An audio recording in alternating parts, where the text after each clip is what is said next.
Ken Trahan with Lenny Vangilder. It's our First NBC Bank Weekend Review, brought to you by First NBC Bank with 32 locations throughout the greater New Orleans area and beyond. That's First NBC Bank, proud sponsor of SportsNola.com.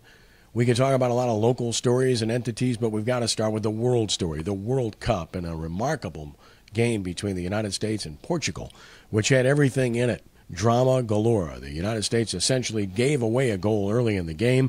Tough to overcome, but they did.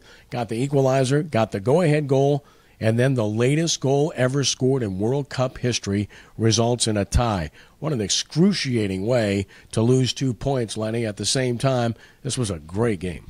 It was, and you're right. I mean, you're one moment away, one defensive stop, if you will, away from advancing out of the group stage into the knockout round. Now it takes something against Germany, perhaps, or some help, and that will come on Thursday. What's interesting to me in this is, that it does come down to this, and you're dealing with a situation that's not on equal footing. You got Germany and Ghana that played on Saturday. You've got the U.S. and Portugal that played late Sunday. And that to me doesn't make any sense. And now they're all going to play on Thursday, which I understand. You have these last games in the groups going on simultaneously to keep, people from having an advantage or a disadvantage. But as it were, that's the situation for Germany and the U.S. If they play to a draw, they both advance. No matter what. No matter what. That's so right. It's going to be interesting to see just how this game gets played. Now, the one Germany seemingly is all but in, but the U.S. has some work to do, and it makes for a fascinating Thursday 2-hour block there of two games going on simultaneously as to what will happen. But this will be one of those games. It could have been a game that would have been incredibly memorable. It's like someone said, put the shoe on the other foot. What if the U.S. would have been down 2-1 and scored that goal? We'd be talking about this as the greatest draw in the history of U.S. sports. So. It's all about the beauty in the eyes of the beholder, so to speak. Well, it just goes to show you that it's never over, because you look at what happened this past weekend. The two best players in the world, according to everyone, Cristiano Ronaldo and Lionel Messi, each scored in overtime, if you will. Not overtime, but in added time to give their sides victories. Messi for Argentina and, of course, Ronaldo for Portugal. They came through at the appropriate times. Interesting, because if you get down to ties, it comes down to goal differential. So that's one thing to watch for.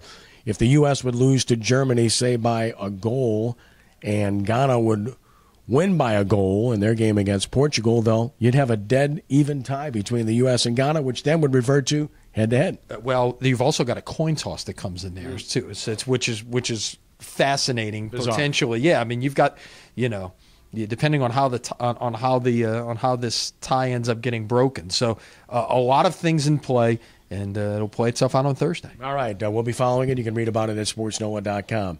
In terms of local, of course, the NBA draft coming up, and it's quiet time for the New Orleans Pelicans. Nothing happening to this point, although they're working behind the scenes to try to get into this draft. And as we stand, they have no media availability. They do have a draft party. I have no idea for what, based upon where we're at right now, but let's see what happens. Right, just an opportunity. The media will be there. Not a full-fledged fan event, so to speak, but exactly what they're going to talk about. They could be talking about doing nothing. But, a couple of components at play here. There are clearly some contracts that they would like to get rid of, and maybe try to shape how this team is going to play out in 2014-15. Do you have the possibility of bringing back in some draft picks for an Eric Gordon, for perhaps a Drew Holiday, who we've heard out there, for some other pieces and parts, maybe in sign and trade situations?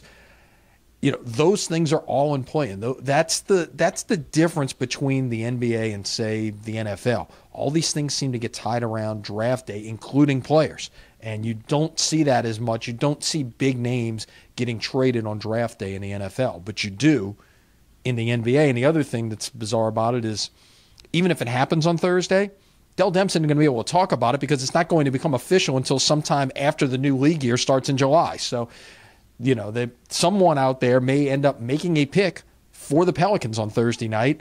And while we'll get a lot of speculation, no one from the Pelicans will be able to talk about it for a couple of weeks. Mm-hmm.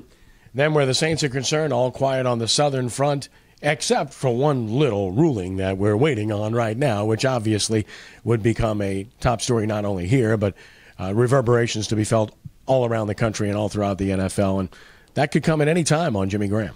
Yeah, the indications have been that we may hear something this week. We'll see. I mean, everything has been spoken. It's just a matter of taking all the facts and making a decision. What will the end result be? Could we perhaps see an extension agreed upon, which would basically render this judgment moot before then? Maybe these two sides realize, hey, wait, I'm not so sure I'm going to win. I'm willing to kind of meet in the middle on something like this. So let's see. I mean, the key thing here is, can something get done prior to a judgment coming down from an arbitrator, or will that be the piece of leverage out there that one side will be able to use to help get a long-term deal done? Again, if we're dealing with a franchise tag here, the key date to remember, July the 15th, is the last date that someone under a tag can sign a long-term deal, or else he's got to play for the tag in 2014, and no long-term deal can be done until after the season. Yeah, staying with football, really not much to talk about. Voodoo got slammed 54-13 by Jacksonville. 13 points, the fewest number of points in the 8-year history of the Voodoo franchise.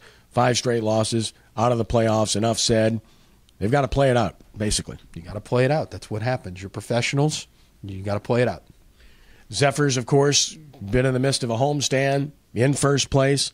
Wins and losses, played a good Fresno team, so obviously competition's been stiff, and as we've mentioned before, they've done a good job of withstanding the ups and downs, people going up, people coming down, and they've done a good job of being able to mix and match, and frankly, a good job by a young manager. Yeah, and that's what you've got to do at this level, because that's going to happen. There are going to be injuries. There are going to be guys who are playing so well that they're going to take them up, in the case of someone like Haney, the top pitching prospect, but, the good news is you're still in first place. 2 more chances at home, Monday night, Tuesday, an afternoon matinee to get out and be able to see the Zephyrs before they're back on the road again. And last but not least, of course, the Louisiana Sports Hall of Fame growing this past weekend. You were in Natchitoches and you witnessed a lot of what transpired. It's always a good gathering, and it's nice to see the best of the best honored. Yeah, and, it was interesting to me, and in my story at sportsnola.com over the weekend, who drew the most attention? It was not Tom Benson. It was not a former LSU player. It was not a former Tulane player. It was, not even the former UL Lafayette coach in Beryl Shipley, who did have a lot of support.